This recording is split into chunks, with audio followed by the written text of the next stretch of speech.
জীবনে এমন অনেক মানুষ আছেন যারা চোখে কাপড় বেঁধে থাকেন না, তবু সত্যকে দেখতে পান না। আবার এমনও কেউ আছেন যারা অন্যায়কে জেনেও নীরব থাকেন, আর সেই নীরবতাই একদিন তাদের জীবনের সবচেয়ে বড় শাস্তি হয়ে ফিরে আসে। মহাভারত আমাদের শেখায়, পাপ শুধু অন্যায় করা নয়, পাপ হলো অন্যায়কে সমর্থন করা। অধর্ম শুধু অত্যাচার করা নয়, অধর্ম হলো অত্যাচার দেখে চুপ করে থাকা।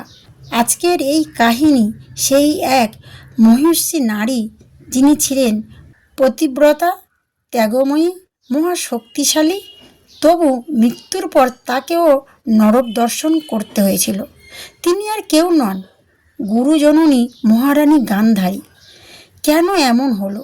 কেন এত সতী, এত তপস্বিনী নারী মৃত্যুর পরে নরক যাত্রা কেন করলেন?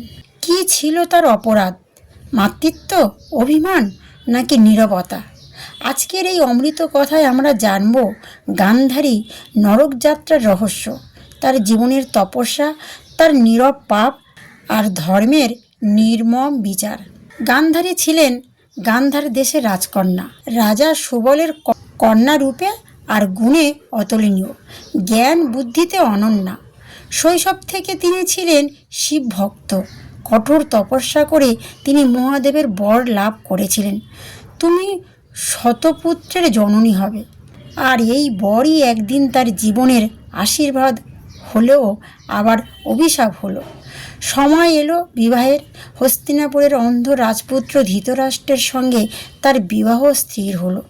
যখন গান্ধারী জানলেন তার স্বামী জন্মান্ধ, তখন তিনি এক আশ্চর্য সিদ্ধান্ত নিলেন।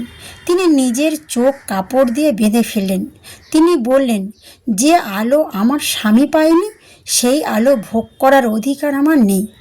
এই ত্যাগ পৃথিবীর সবাই অবাক হলো। সমস্ত অর্যাবর্ত বলল, এমন পতিব্রতা নারী জগতে বিরল। কিন্তু এখানে লুকিয়েছিল তার জীবনের প্রথম ভুল। স্বামীর দুঃখে শরিক হওয়া মহৎ, কিন্তু নিজের চোখ বেঁধে সত্যকে অস্বীকার করা, এ কি ধর্ম?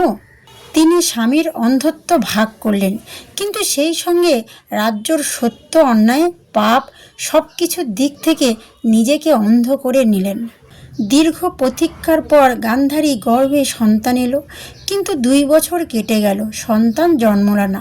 ওই সময় কুন্তী ইতিমধ্যে যুধিষ্ঠির জন্ম দিয়েছেন। হিংসায়, কষ্টে, অভিমানে গান্ধারী নিজের উদরে আঘাত করলেন। তারপরে জন্ম নিলেন এক মহা মাংসপিণ্ড। ব্যাসদেব এসে সেই মাংসপিণ্ডকে 101 ভাগ করে বিভক্ত করে ঘৃতপূর্ণ কলসে রাখলেন। সেখান থেকে জন্ম নিলেন শত কৌরব এবং এক কন্যা দুঃশলা। প্রথম সন্তান দুর্যোধনের জন্মের সময় অশুভ লক্ষণ দেখা দিল। আকাশে শকুনের ডাকলো, পশুরা অশান্ত হলো, গর্দভ চিৎকার করলো। বিদুর, ভীষ্ম, জ্যোতিষীরা বললেন, এই শিশু ভবিষ্যতে কুলনাশের কারণ হবে, একে ত্যাগ করুন। কিন্তু গান্ধারী পারলেন না। মাতৃত্ব তাকে বেঁধে ফেলল। তিনি নীরবে রইলেন। সেই নীরবতা থেকেই শুরু হলো কুরুক্ষেত্রের আগুন। মায়ের নীরবতা সন্তানের সর্বনাশ ডেকে আনে। দুর্যোধন ছোটবেলা থেকে হিংসাপরায়ণ, অহংকারী, নিষ্ঠুর। গান্ধারী সব জানতেন। তিনি জানতেন ভীমকে বিষ খাওয়ানো হয়েছে, দ্রৌপদীকে অপমান করা হয়েছে, সবার মাঝে শকুনির কটুচালে ধর্মকে অপমান করা হয়েছে। তিনি সব জানতেন, কিন্তু কি করলেন? চুপ করে রইলেন। এই নীরবতাই তার সবচেয়ে বড় পাপ। কারণ ধর্মশাস্ত্রে বলে, যে অন্যায় করে সে পাপী, কিন্তু যে অন্যায় জেনেও থামায় না, সে তার সবচেয়ে বড় পাপী। গান্ধারী দুর্যোধনকে কখনো সত্যিকারের অর্থেই থামাননি। তিনি উপদেশ দিয়েছেন, কিন্তু কঠোর হননি। তিনি কেঁদেছেন, কিন্তু রুখে দাঁড়াননি। এটাই তার ধর্মভ্রষ্টা। কুরুসভায় দ্রৌপদী অপমানিত হচ্ছেন, এক নারীর সম্মান লুঠিত হচ্ছে সবার মাঝে। গান্ধারী সেই সবাই ছিলেন না, কিন্তু তিনি পরে সব জানলেন। তিনি কি করলেন? দুর্যোধনকে ত্যাগ করলেন? না। দুঃশাসনকে শাস্তি দিলেন? না। রাজ্য ছেড়ে প্রতিবাদ করলেন? না। তিনি শুধু দুঃখ করলেন।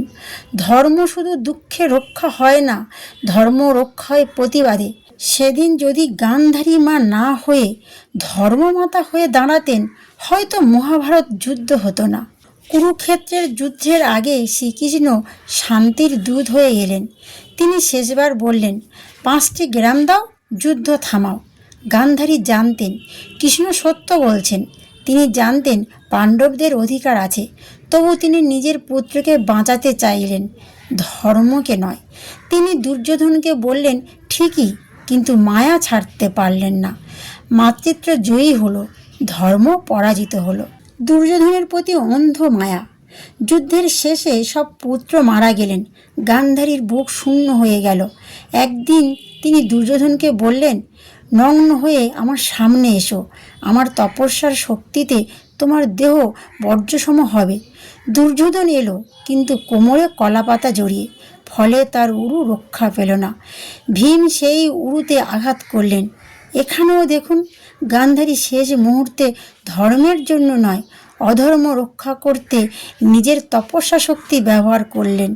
এটাই তার দ্বিতীয় বড় পাপ। তপস্যার শক্তি ধর্ম রক্ষার জন্য, অধর্ম রক্ষার জন্য নয়।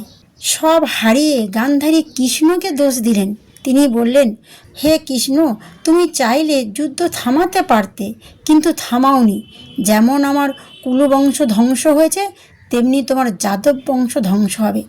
কৃষ্ণ সেই অভিশাপ হাসি মুখে গ্রহণ করলেন, কারণ তিনি জানতেন এ শুধু অভিশাপ নয়, এক মায়ের জ্বলন্ত শোক।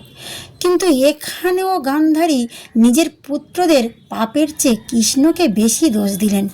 এটাই তার তৃতীয় ভুল। নিজের ঘরে অধর্মের বিচারে না করে ঈশ্বরকে দোষ দেওয়া হলো। মহাভারতের পর গান্ধারী, ধৃতরাষ্ট্র ও কুন্তী বনপ্রস্থে গেলেন, তপস্যা করতে লাগলেন।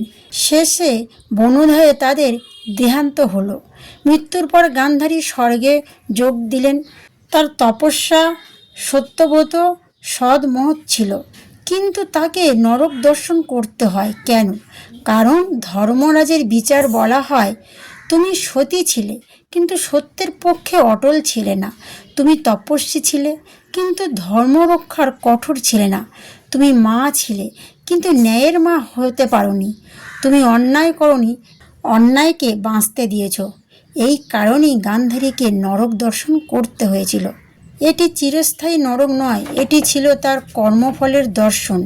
তিনি দেখলেন মায়া কিভাবে ধর্মকে গ্রাস করে, নীরবতা কিভাবে পাপের অংশীদার হয়, অন্ধ সিংহ কিভাবে কুলনাশ ডেকে আনে।